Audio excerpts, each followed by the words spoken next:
Hello, I'm Waqar Rizvi, and this is Scope coming to you once again from Toronto, Canada. In today's first segment, we're going to discuss U.S. gun violence, and there has been a shooting in Santa Clarita in California. There have been two students who have been killed in that state by a fellow student in a 16-second gun attack that took place at a school there. Now, this, of course, is, again, a sign that the U.S. is dealing with gun violence at very high rates if compared to the rest of the world. And, of course, all this goes back to the Second Amendment right to be able to carry arms and how sensitive an issue that is for many American citizens. Yet, the U.S. hasn't been able to deal with the situation in a satisfactory manner to be able to stop the sort of violence that we see playing out in schools, universities, and other places across the U.S. There is now a bill seemingly being tabled about dealing with the situation. On the part of the Justice Department has also brought out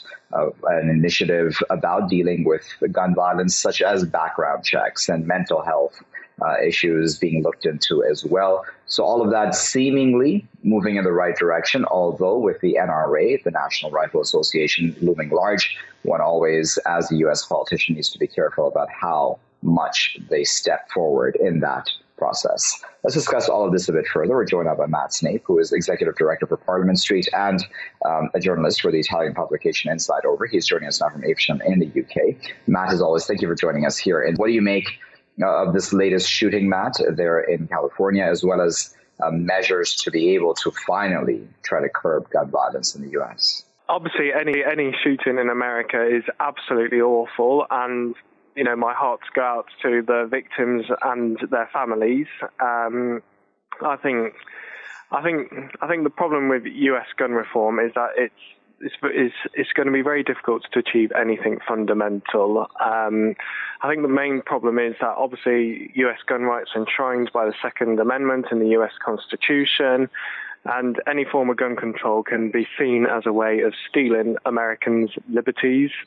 So I think the best way forward, personally, is for background checks to be carried out by the families of gun owners and police who believe that any individual is capable of going out there and carrying out a mass shooting. I think if the state tries to interfere too much, we're going to have an issue whereby a lot of Americans will feel like their liberty is being threatened.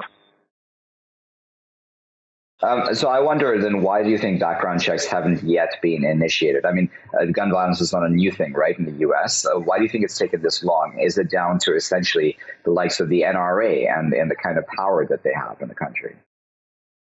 I think the NRA does definitely have a fundamental influence over the way gun control laws are carried out in the U.S. A lot of that is down to the weak lobbying laws in the U.S. In 2007, the U.S. government passed better lobbying laws to prevent groups from having too much influence over legislation, but unfortunately, it's not been very effective. So I think there's definitely an issue with the NRA. I think the problem with background checks is that, or any form of gun control for that matter, is it's been an outstanding issue in American politics for a long time, and so many different issues have brought on the need, the case for gun control. But I personally believe the best way forward is for families and the police to be able to confiscate guns away from vulnerable individuals who are planning to go out and do a mass shooting. Because, as I say, I just think if the state tries to bring in background checks, it will encroach upon people's liberties. And I think Ivanka Trump was the one who suggested that families and the police should be able to confiscate guns from vulnerable individuals. And I think that's probably the most sensible way forward. But then logically speaking, Matt, do you think there are simply just too many guns and too many hands in the U.S.? Because, there is even talk on the part of the NRA, I believe, about having people to defend schools then with even more guns in hand. And then, we have stand your ground laws in many states across the United States as well. All of that just means more and more guns in people's hands. I mean, I imagine that at some level that's not a good thing, is it? Well, I think we've got to remember is that America's population is in the millions. Obviously, like I say, whenever a mass shooting happens, it's absolutely awful, and it should be condemned at every level by politicians of all colours, and I think politicians of all colours should also be united in, trying to bring in something sensible to stop vulnerable individuals from, going out there and doing mass shootings. But I really do think the families and the police of people living in those communities where they're planning to carry out those attacks is really the best way forward. And I just worry about gun control, because it would take the guns away from families and people who are very capable gun owners, and also owning a gun is protected by the Second Amendment of the US Constitution. And I just worry if the US government starts clamping down on people no longer having guns, what else are they going to clamp down on next? And I wonder then, Matt, if we're looking at this issue of gun violence as a global issue, then, where you're sitting in the UK or other countries such as Australia and the way they've dealt possibly with gun violence, do you think that there are better examples out there about how to deal with the issue of guns on streets? I think in the UK, in 1996, after the Dunblane massacre, the Conservative government then clamped down heavily on gun violence. But in the UK, there's still 1 million gun owners. I think the problem with the UK and the US is there's huge cultural differences. So, like I say, in the US, you have the right to own a gun enshrined by the Second Amendment. Here in the UK, there's not so much of an issue with, gun violence. But obviously in the UK, we have the problem with knife crime, and knives can be anything from a really sharp blade to a simple kitchen knife. So, and obviously we can't confiscate people from using knives in this country completely, or bring in any form of knife control, because it's really difficult. Because where do you draw the boundary between what type of knife you can use in this country? So it's really difficult. And I think, like I said, the problem with any types of legislation that try to control certain behaviours, they can encroach upon people's liberties elsewhere and lead to the state eroding other people's liberties. And, the NRA says, Matt, that guns don't kill people, people kill people. That's the famous statement that the NRA spokesmen make all the time. Is that true, do you think? I think there's definitely there's definitely a lot of reason to believe that people are capable of killing other people, because if they're not using knives, they're not using guns, they'll use their hands instead. There are many ways to kill people. So yes, I do think, and like I say, in the US, there's millions of gun owners. Most of them are responsible gun owners, because you can't condemn a whole population for owning a gun and therefore being irresponsible using a gun. I think it is just a minority of individuals who are ruining it for everyone else. And I believe strongly in the Second Amendment. And whilst I don't believe the most vulnerable people should be entitled to use a gun, I do believe that it should be police and families of the people owning those guns to step in and stop them from carrying out these mass shootings. Because if we start punishing responsible gun owners, then it's sending out a message that the state can steal people's liberties elsewhere as well.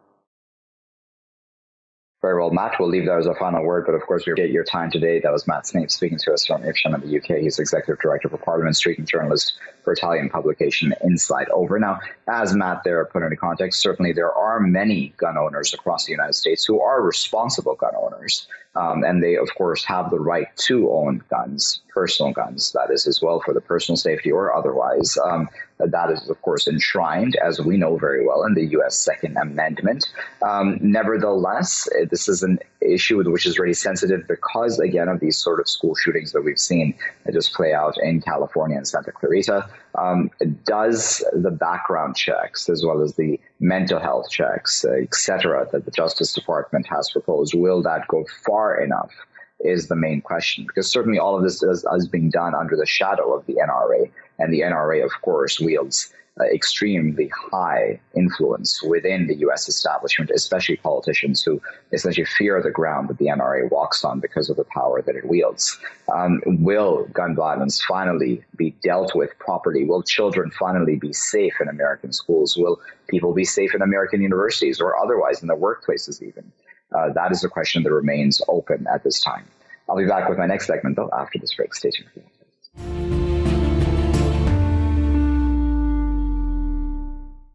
Welcome back, viewers. You're still here in Scope with me, Waqar Rizvi. Now, in this segment, we're going to discuss the situation in Lebanon, and specifically, we're going to hone in on a statement made by President Michel Aoun, in which he essentially, according to protesters, spoke about how if, quote unquote, they see no decent people in the state, let them immigrate. They won't get into power. Now, many people have taken that in quite negative terms and have reacted quite negatively to that, saying it's an offensive statement to have been made by the president at this time, especially at a time where the president has also admitted that negotiations over forming a new government have in fact stalled. And we're not even sure if Lebanese will really accept the return, essentially, of Saad, that's probably what's going to happen, according to many estimates at this point in time. Or is there somebody new that should be coming into power, as the demonstrators, of course, want? Will the system change? Also, the sectarian makeup of the Lebanese governance system, that, of course, seems like quite, a high goal to be trying to achieve at this point in time, especially is that even possible and practical, especially in a country which has, of course, suffered civil war for so many years in the past. Let's discuss all of that a bit further. We're joined by Meguerditchian, who is a journalist and is joining us from the Lebanese capital, Beirut. Also joining us in Beirut is Kareem, who is a Lebanese independent journalist and researcher. And also, again, from Beirut is Joseph Sokhon, who is a PhD candidate in international relations. He's a researcher with a focus on geopolitics. And he's also joining us from the Lebanese capital. Joseph, Kareem, and Van, thank you to all three of you for your time today. Van, let me start with you. What do you make of Michel Aoun's statement, again, in the context of what's occurring there on the streets? I imagine at some level that he is also frustrated, but does represent also, doesn't he, the establishment? Oh, indeed, but I'm not really sure whether he has the power to do anything by himself. The president today, what was asked of him, what is given to him by his constitutional powers, ask him to call for the parliament after resignation of the government, to call on the parliament for consultations, and ask them who would they choose as the next prime minister, who would in turn, with the president, form a new government in Lebanon. But what the president has done so far has been mainly he has been mainly silent throughout the past 2-3 weeks since the resignation of the government. And what we're seeing is that the president has been waiting for different leaders in the country to decide what's going to happen with the new government. Instead of respecting the constitution, the president has been violating the constitution. He's been justifying it by saying, well, the constitution doesn't ask me to form a government immediately or to ask for the parliament to name a new prime minister. So the president has been asking for the Lebanese to respect the constitution and the rule of law, but he himself is not respecting those. Like, I imagine at some level this isn't surprising, right? Because, I imagine Michel Aoun and all Lebanese politicians that right now feel like, they're not feeling very secure in their respective positions. So, I imagine there would obviously be pushback, wouldn't there? I think from what Van described earlier, this is not a new development. I think much of Lebanese politics takes place in meetings in residential and residences of politicians. They don't actually take place in parliament or in cabinet. It's just they just sign orders there or they sign laws there. But the real crux of meetings actually take place in between politicians in closed door meetings. And we saw this, a couple of years ago with the new electoral law, for example.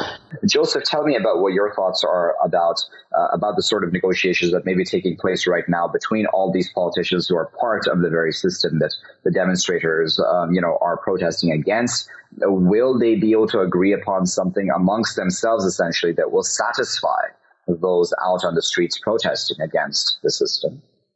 Yes, first I want to start that the nature of Lebanese society imposed a kind of new political practices or to avoid any conflict in the future, which is a political consensus. There should be a political consensus between all the political powers in Lebanon. And the president alone cannot take or make a decision by himself if the other political powers didn't agree with him. So there should be an arrangement between the main powers to settle any dispute or to form any government and so on. Meanwhile, the president asked for, and all the political parties asked from the protesters to form leaders to represent them in the discussions. So far, there have been no leaders. There have been no people who claiming that they will represent these protesters. Therefore, there is still the discussions are still ongoing without going into to reach an end.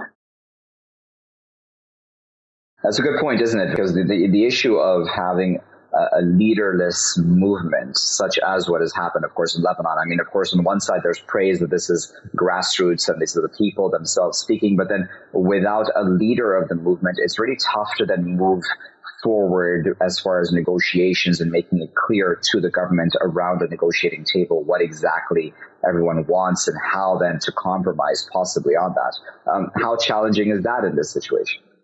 You know, let's be honest here. It's as challenging as the situation in the Lebanese government.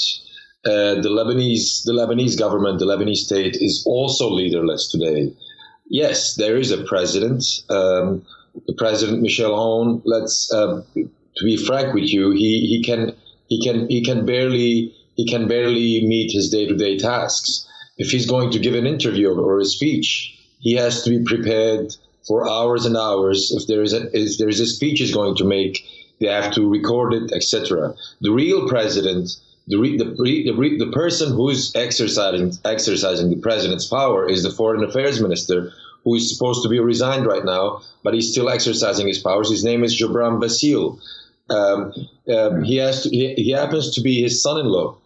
And the government, yes, you had the prime minister Saad Hariri, who is also a very politically unstable politician who has been under extreme pressure internationally, nationally, and in the region by his allies and by his enemies. So the government is like the Lebanese street today, without a leader, yes. But the difference between the government and the street is that these two groups are leaderless, but they are asking for two opposing different things. The street is asking for a modern Lebanon. The government and the system, led by the president's allies, are asking to keep everything as it is and not change anything.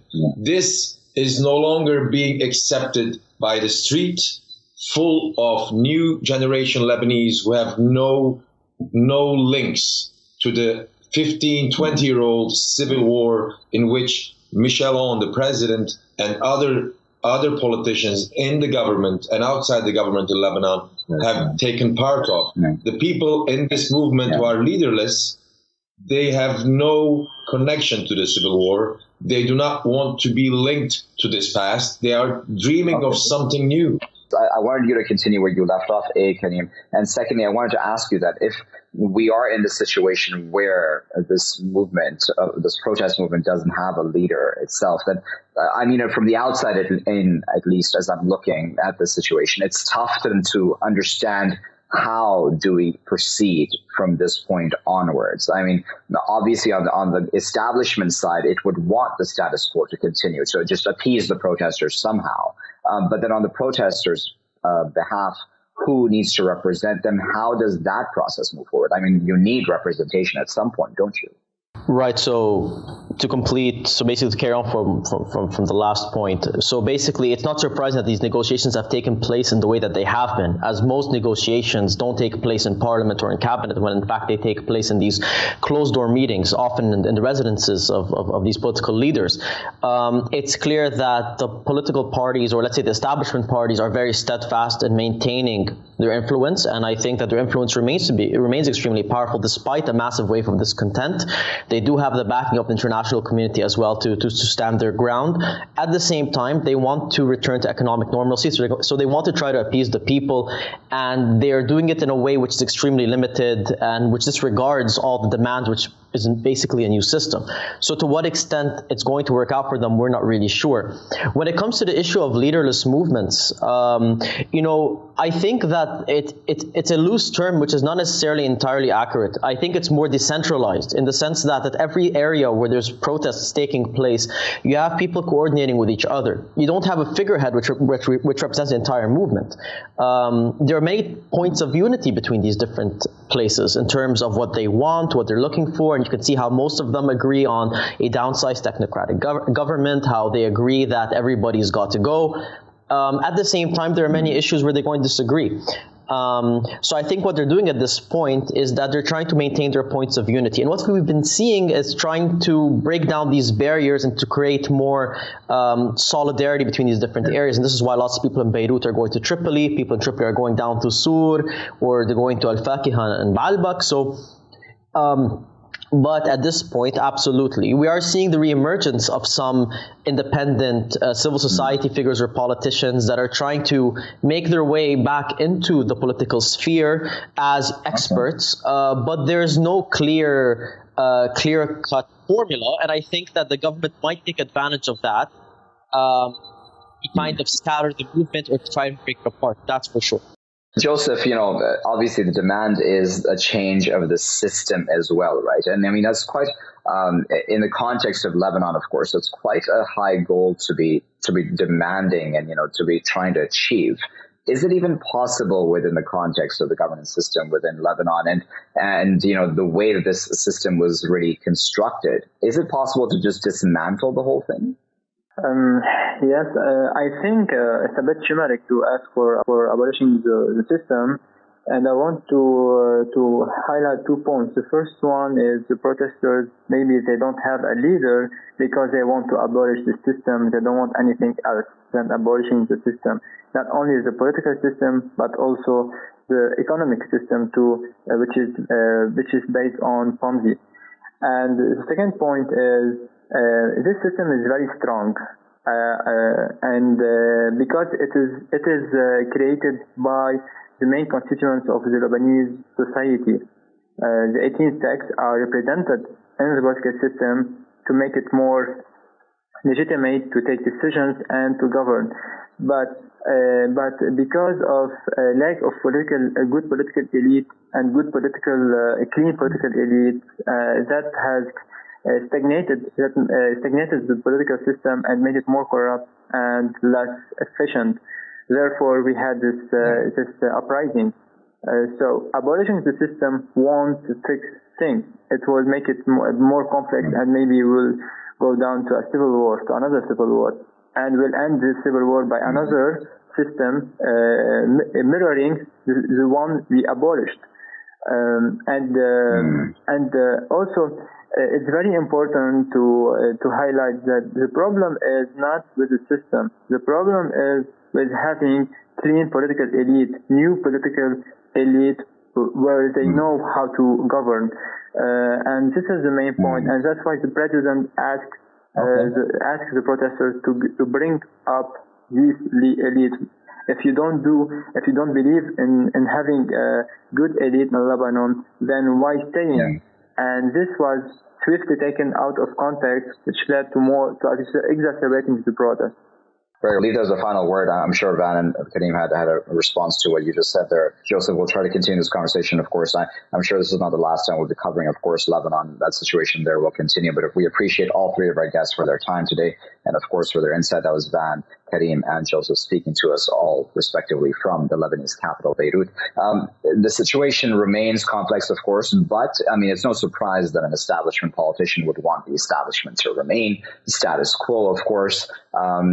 He would obviously be frustrated as the president of the country with the situation not really going anywhere as far as being able to appease the protesters, even though he's been fairly silent throughout this process, as Van had spoken about earlier in one of his earlier answers. But his silence is not really helping the situation, and when he is speaking, it's not helping the situation either. What needs to happen, though, going forward when it comes to this issue of Lebanon? It's not as simple as just dismantling the system, possibly, as Joseph there said, or is it as simple as dismantling the system, which many protesters would argue has created this system of corruption, etc. So we'll keep a close eye, of course, on those developments there in Lebanon. As I said, certainly not the last time we're going to be discussing that here in Scope. I'll be back with my final segment after this break. Stay tuned.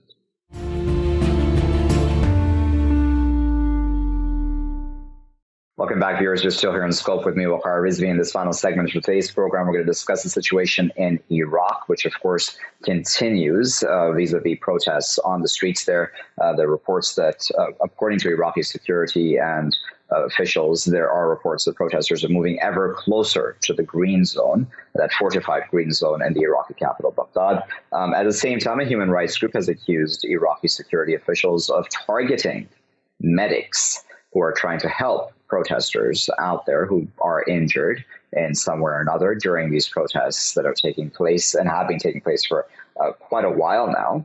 On top of all of this, then, is Grand Ayatollah Ali al-Sistani, who has then made a statement in the recent Friday sermon that passed by just this week, speaking about the need for a new electoral law, and for the fact that if the government thinks that they can evade the benefits of real reform by stalling and procrastination, that's an exact quote, they are delusional, according to the weekly sermon that his spokesman gave on his behalf. Let's discuss all of that a bit further with our panelists who are joining us. We're joined now from Baghdad by Saad Al-Muttalibi, who is a member of State of Law Alliance and the Baghdad Security Council. Joining us from London is Salah Hashimi, who is a practicing lawyer and advocate and advisor to the Iraq National Council for the Opposition. He's also acted for Iraqis before several English courts in human rights cases. Salah and Saad, thank you both for joining us today. Saad Al-Muttalibi, tell us about what you think about the situation right now as it stands, and if there's any really resolution on the horizon vis-a-vis the protesters' demands that corruption be stopped, etc. Situation or the environment as it is, that there is a very ready-made ground for the demonstration. There is an economic failure. There is an injustice, social injustice and political injustices. This created a fertile ground for the youth of Iraq to demand for their rights. This is basically the original group that went on demonstrations, and then they were joined by others with political agendas, and unfortunately other sides, mysterious, let's say, sides, who actually start shooting at the people, at the demonstrators, and cause the loss of life of many of the demonstrators and thousands of injuries due to the large number of demonstrators. The green zone or the international zone, it's not as it used to be. It has been open to the public in the last few months, and it's not fortified as it used to be. So really, it doesn't symbolize the status of the authority as it used to. The only interesting part is the parliament is there. So reserving the parliament, and because we had an experience of demonstrators in 2017 when they overran the defenses and they entered the parliament causing a great deal of losses, financial losses, that is, not the loss of life.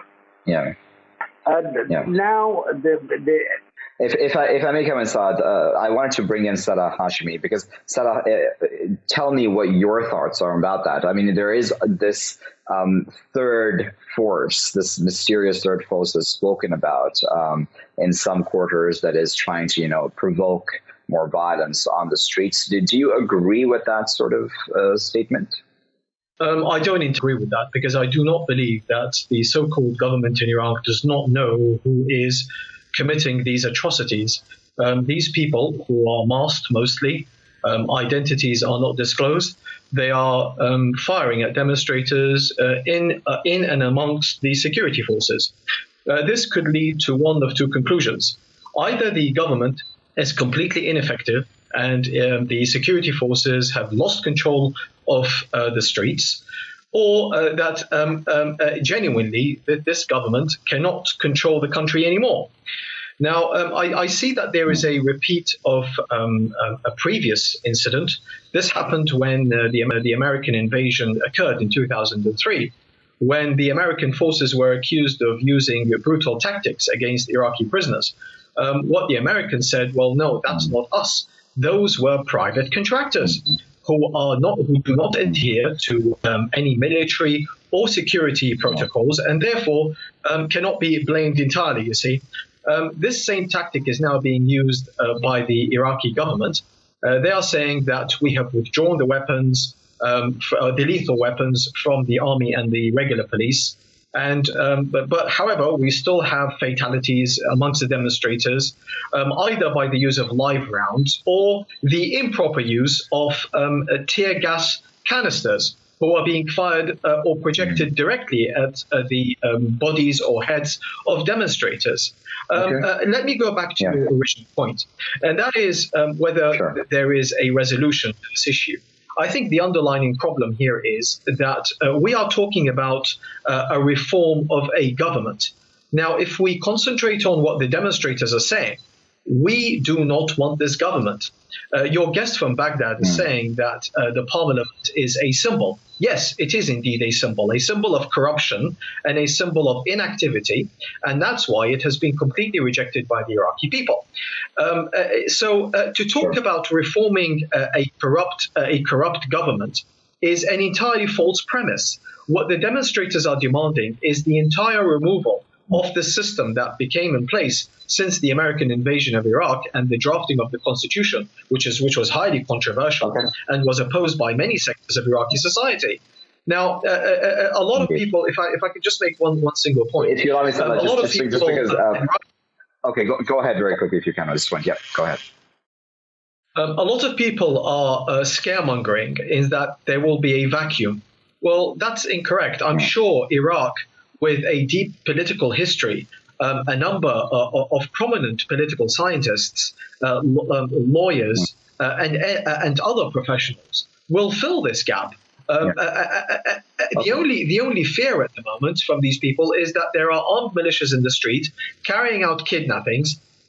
We recently this morning of demonstrators who were active in the Tahrir Square, and therefore they will not appear in public in fear of being harmed. So, to talk about reforming a corrupt government that's been rejected is an entirely false premise. Yeah. Sure. Saad, I wanted, of course, give you the chance to respond there to that. And secondly, I wanted to add on that, do you think that, the system does need to be changed, does need to, as it is right now with this government and the corruption that no one really denies occurs, and even nepotism, etc. How do you or others, propose that should be fixed then? Yes, I must agree with your guest. The parliamentarian system in Iraq proved to be inadequate and proved to be the incorrect form to rule over the nation. The problem is that the void that the gentleman speaking about was if we were to abide by the Constitution. If we were to throw the Constitution in the Tigris River, then on what ground can we mediate or can we create a nation? As he suggested, your friend, that we throw this population, the political population, into away, well, what will replace it? Practically, I'm speaking, not hypothetically. Practically, you need a body, you need parties, you need a political system to arrange for elections, to arrange for the civil life of the population, to arrange for the defenses of the country, to arrange and stop militias and other parties to interfere in human lives. So it is a complex environment, very, very complex. It's not as simple as let's throw the corrupt parliament away and things will be rosy. It doesn't work like that. We agree that the parliament system is a corrupt and the wrong way to rule over Iraq. But we need a practical, realistic solution that will safeguard the nation and safeguard the lives of the people and safeguard the continuity.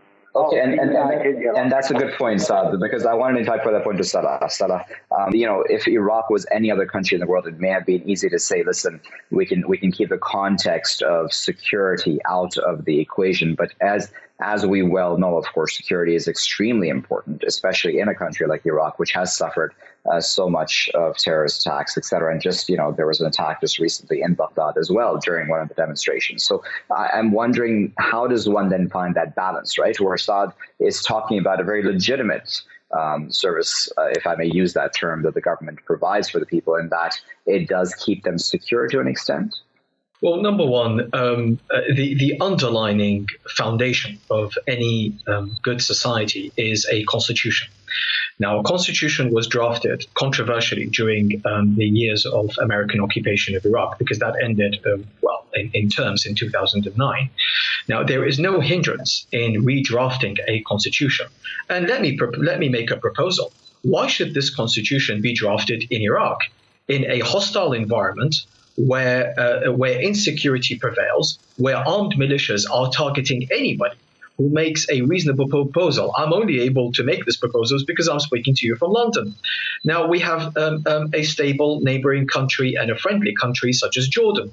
If Jordan can provide for Iraqi legislators who have not been involved in any corruption to meet under neutral grounds and deliberate and draft a constitution, not redraft, it could be the current constitution could possibly be amended, but the amendments will be heavy and some people might not agree to it. And that's why the demonstrators are demanding a redrafting of that constitution. Now, what your friend what your guest in Iraq is saying is that, well, because of the continuing insecurity, which I say that the government is greatly participating in, we cannot do anything to advance Iraq. Well, it is a problem, I say, that has been created, or because of the inaction of this government, that we have such insecurity, that we have such armed militias who are being fed by money, by millions and millions of dollars of corruption, who are heavily armed, sometimes highly trained, and far more powerful and influential than regular forces such as the army and the police. So the government is creating a situation and then washing their hands of it and saying, well, we have insecurity and therefore we cannot advance the country any further. Now, as I say, on that point, I just wanted to bring in, this point to you directly, Salah, is that, the militias that you refer to would argue that, listen, we've actually done quite a good service to the country in that we've defeated Daesh, for example, or ISIS. That's important, isn't it? And that sort of still shadows over the country, terrorist groups. Well, first of all, let's distinguish between the armed militias or armed factions of political parties who are quite distinguished, have specific names and known leaders. And there are the popular forces that were created by a fatwa of Grand Ayatollah Sistani in order to fight Daesh. Now, what has happened is a very interesting scenario. It's because those popular forces were mainly drafted from regular, simple people, mainly from the southern of Iraq, who took up arms in order to implement a fatwa from the Grand Ayatollah and fight an enemy that was advancing from the north of the country to the south. That is fine. What we had is militias who were embedded within those popular forces. and who were, by the way, accused of committing atrocities in Mosul and elsewhere. So we need to distinguish, by the way, and let me just make one point very clear. These popular forces that you have referred to, who fought Daesh and for whom we are very much grateful, not the militias who follow a foreign agenda and have been fed and financed by monies of corruption. Okay, there needs to be a clear distinction. And the popular forces, some of them are amongst the demonstrators today, and they are making their point in saying, we fought, we sacrificed, and we are now amongst the demonstrators because we want our right that we have been denied by this corrupt government. And that's one of the main reasons why I say, and I put my voice amongst the demonstrators, is that we need an uprooting of this entire system that has caused Iraq so much damage. And I would refuse and oppose anybody who suggests that there is no neutral ground on which we can go forward. There is, if there is a political willingness. We're running out of time, Salah. I do sincerely apologize. So I wanted to, if you allow me, just get one final comment from Saad Al-Muttalibi. Saad Al-Muttalibi, tell us about what you think needs to happen now going forward. Because, Grand Ayatollah Ali Sistani has also made this statement now asking for an election law to be changed, or the election law, pardon me, to be changed. And, he's gone quite strongly in favor of the protesters as well. Is he somebody who do you think can help lead a process of quote-unquote reform, if we may call it that? Well, this is the point. The demonstrators are refusing to talk to anybody, to everybody who is slightly connected to this government, which is obviously the government has failed in providing for the security and for the continuity of the political process in the nation. The only way out is the change of constitution, but that constitution, I don't know if Mr. Hashimi has read the constitution. In Article 142, it states that without the Kurds, the constitution cannot be amended. We had a visit 3 days ago from the Prime Minister and the head of KRG, the Kurdish regional government, Mr. Barzani, Mr. Nijivan Barzani, and he stated very clearly to the officials here in Baghdad that you could change whatever you want in the constitution, but you do not touch the parliamentarian system, and you do not touch the authorities of KRG, and you cannot amend the constitution without our approval. So basically, we are in a difficult situation, and it needs more time to visualize a process that will lead to a total solution.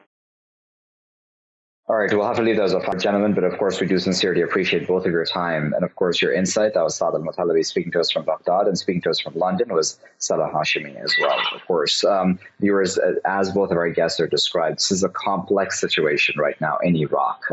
It's not as simple as just calling for necessarily the downfall of the government, as of course demonstrators legitimately, of course, are. And no one denies, amongst our guests that have spoken about the fact that the parliamentary system right now in Iraq has created this system of corruption and nepotism, which just continues, and it's a vicious cycle within itself. Ayatollah Ali Sistani, as I said, has already made a statement asking for the election law to be changed, amongst other statements of support that his spokesman, of course, has spoken about towards the demonstrators and their legitimate demands, of course, at this time. But then, of course, there's also then that security factor about all of this. That is a huge factor. That is a huge part of this equation in that country, especially a country which has just recently defeated ISIS as well. Through militia groups, etc. So it's a complex situation, as Saad there correctly said, and there are no very simple answers to all of this. It's not as simple as just saying, get rid of all of them and everything will be resolved. We'll keep, of course, a very close eye on that situation in Iraq here in Scope. I'll leave it there for now, though. I've been Waqar Rizvi. Thanks for watching.